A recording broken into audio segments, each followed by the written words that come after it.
Man has been appointed as a steward for the management of God's property, and ultimately, he will give account for his stewardship.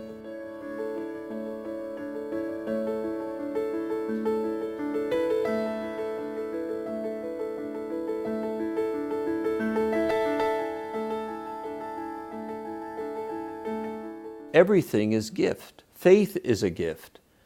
Creation is a gift.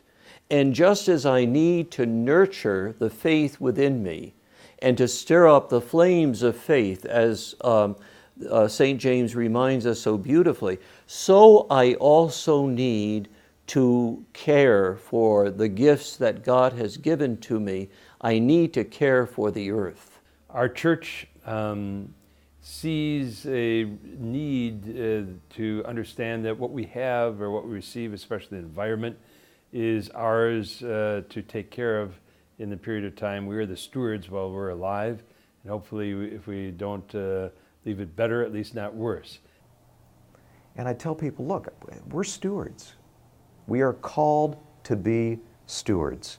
In the New Testament, Luke says, man has been appointed as a steward for the management of God's property, and ultimately, he will give account for his stewardship. Sometimes in the past, environmentalists would say that Christians are not interested in the environment because they're just concerned about getting to heaven and this world didn't matter. And Christians would accuse environmentalists of being those atheists who were tree huggers and so forth. And one of the things I've been working on for the last 20 years or so is trying to get the two groups to work together. And as they come to worship, they're sharing something in common, that's their particular faith tradition. So they have a kind of a basis instead of, as in some public meeting where people might wind up shouting at each other or not get along. Here, at least you acknowledge that we come from a particular tradition, we share that in common, we worship together. So I think the possibilities for bringing about change are enhanced. You know, your life is more than just about yourself. It's about being part of the community, and you know, and caring for God's creation. For some students, that's a very large driving force. The church is all about outreach, and the church is all about reaching to the most vulnerable of our brothers and sisters. And the poorest of the poor are the most vulnerable. A life in Somalia, a life in Bangladesh is as important as a life in St. Paul. I mean, that cuts to the core of our faith. And for us to sit here in the United States and say, well, we have the technologies, we'll figure it out, we'll adapt, we'll be fine. That may be true, largely true. But what happens in the rest of the planet? We need to look at this along with all the other things on our plate and acknowledge that climate change can in fact become one of the big issues of this century, and that we need to take some reasonable steps today to avoid bigger potential tragedies down the road.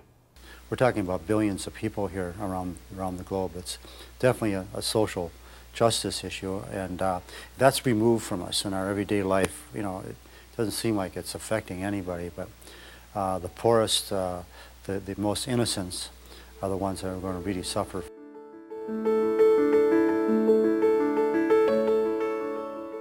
There is still a consensus among true atmospheric scientists that the warming that we've been seeing in the last 30 to 50 years is very significant statistically, and that for the first time we can't base that warming on what's happening beyond astronomical variations. In other words, in the past there have been significant warming periods. From the 8th century to about the 12th century, it may have been warmer than it is today, but that can be traced to changes in the Earth's orbit around the sun. This is the first time that we've had this level of warming where it's been a global warming, not just limited to the northern hemisphere. So there are some things that make this different. To say that an increase in greenhouse gases is going to make the Earth's atmosphere warmer is no more controversial than saying that putting a sweater on will leave you warmer. It's just basic fundamental physics. The greenhouse effect was documented hundreds of years ago. Basically, carbon gases in the atmosphere, carbon dioxide, methane, allow sunlight through, trap warmth near the ground. If it wasn't for the greenhouse effect, Earth would be about as hospitable as Mars. So we need the greenhouse effect just to survive, just to thrive. It is the specter of a runaway greenhouse effect that has many climate scientists very concerned. Here's the bottom line. We've increased carbon gases in the atmosphere by about 37%. Most of that in the last 50 to 100 years. That has never happened before. And we can go back hundreds of thousands of years. Ice core samples, lake bottom sediments, tree rings. We have proxy data, which is very reliable. So when people say, we only have 100 years of data or 150 years of data, that's bunk. We have a lot of data. And the evidence is overwhelming that the atmosphere is warmer today than it's been at any time in the last 420,000 years. There's a good chance that carbon levels are higher now than they've been any time in the last 650,000 years. Large ice shelves in Antarctica and the northern Canada that have disintegrated into the ocean. I mean, this is like a planetary scale. One ice shelf in Antarctica, maybe about the size of Iowa, collapsed in 2002. I mean, these are sudden, it's almost like a science fiction. Suddenly they went. Probably the most costly is the sea ice in the northern polar areas. The summer sea ice is starting to melt off, and it won't be long before we're going to lose all the sea ice in the far north in the summertime. And along with this is the loss of, again, the polar bears, the walrus, all the major wildlife that we're familiar with. The whole ecosystem there will go under, and plus the ocean currents will change once the ice removes. And that I think is going to be the tipping point in the Arctic Ocean. So I would say that's number one. The ice shelves I just mentioned would be number two. The other part is the Greenland ice cap, which is now we're starting to see thawing up at 9,000 feet, where in the past the thawing level in the summer would only go up about 1,000 feet. I think a lot of people say, Paul, you can't get the 7-day forecast right. Why on earth, would you take a stand? How can you possibly look out 20, 30, 50, 100 years? And I tell them, look, I say, in some ways, it's actually easier connecting the dots. Looking at the climate, you're looking at long-term trends. And you're looking backward as well as looking forward. And those trends are undeniable. The increase in greenhouse gases, the spike in temperature worldwide. This is either the mother of all coincidences. This is either the greatest scientific hoax ever perpetrated on an unsuspecting population, or it's true. There is no middle ground. And I think it's up to all of us. Don't rely on talk radio to make up your mind. I think our country is facing up to global warming. I don't think in terms of making sacrifices we're quite there yet, but I think we've made the first big step of realizing, yes, global warming is real. I mean, the debate is virtually over, and I seldom get any debate on the issue itself, because the science is 99 plus whatever percent in right now. On a global perspective, are we past the point of no return? And what are the geopolitical implications of this? We live in a dangerous world. We all know that. Our reliance on foreign crude makes us more vulnerable to these dangers, it would appear. And climate change may add another layer of risk and danger on top of that. 6 billion people in the world today, give or take. Half of those, 3 billion, live within 3 feet of sea level. And when the waters do start to rise, and when that water rise accelerates, it's already happening, there's going to be dislocation on a scale that this planet has not seen before.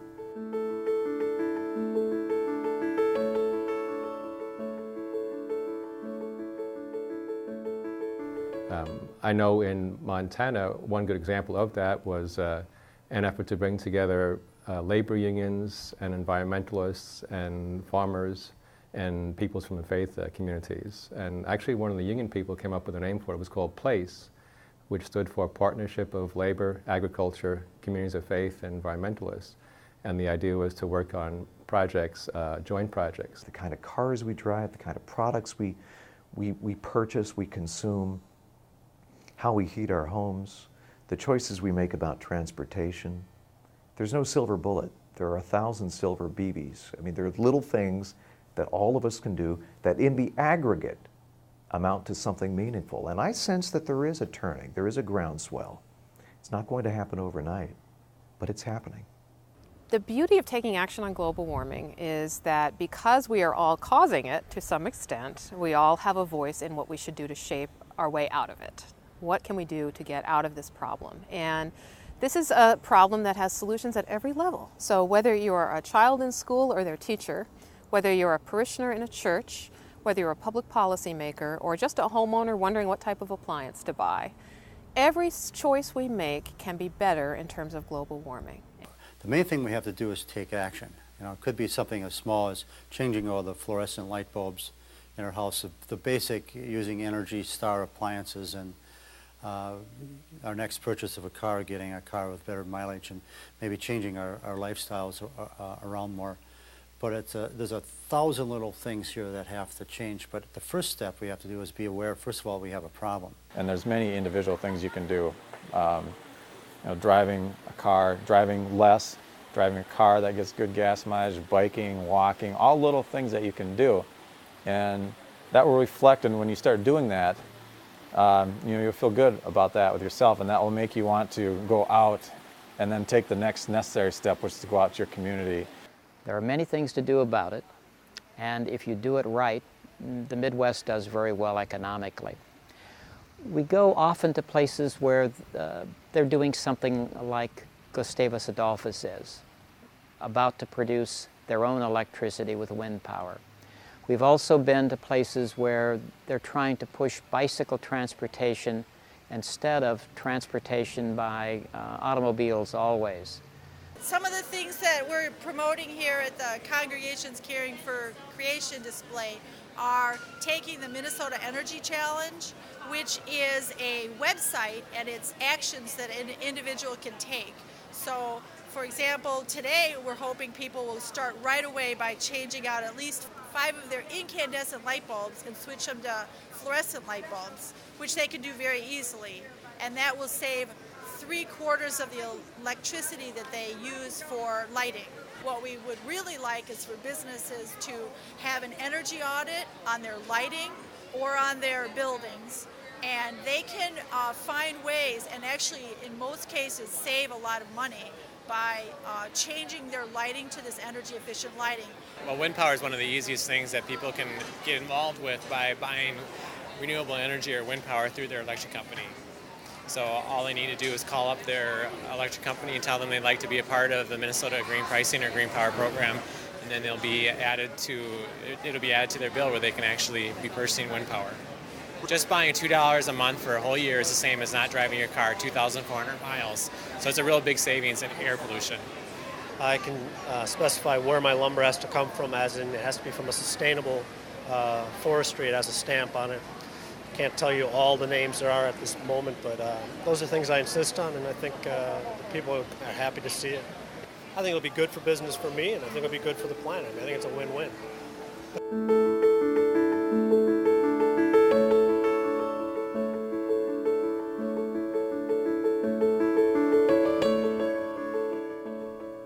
The bottom line is the bottom line.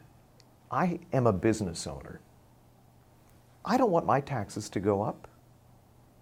And yet, I recognize that there's a lot of green to be made by going green, that you can do good and do well. The two are not mutually exclusive. Ask the good folks at General Electric. They're taking steps to clean up the atmosphere, clean up their plants, lower emissions, and they are saving money. They are returning more money to their shareholders. Their stock price is going up. I hope that other states will follow the leadership of the Republican government in California, which has said, acknowledged that the science is real, and has said the largest economy in this country, which is California, is going to cut global warming pollution. We hope that that will be a leadership position around the country. We hope that states in the Midwest will follow suit and that we'll get strong national action. Businesses can also purchase renewable energy or wind power through their electric company too. Works the same way. They just need to call their electrical provider and ask them to participate, and they want to sign up, that they can then do that. If it's a big enough company or if they have enough land, they could actually put up their own wind or solar system. And we're encouraging organizations to look into doing that too. Churches are another great opportunity. I know I've been working with a couple churches directly. There's a great opportunity, I think, with the resources of a large community like a church to actually put in a solar system or to do a campaign to encourage other people and all their members to join up to wind power or do some other environmental campaign. One thing we would love for individuals to do that go to jobs, they can go to their jobs, they can ask their employers to have an energy audit, and frankly they can often turn out to be very popular because they have found ways to save energy, save money, and they can also know they've done the right thing for the environment.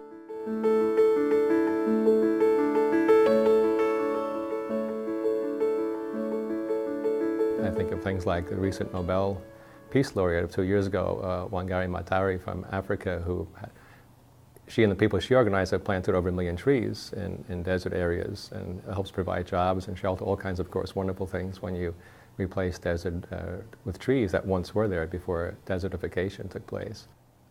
I am hopeful that we will come up with solutions. My fear is that we're going to come to the table kicking and screaming, and that it will take a few more Katrinas, a few more heat waves, a few more debilitating droughts before a majority of Americans say, yeah, okay, maybe we should look at this.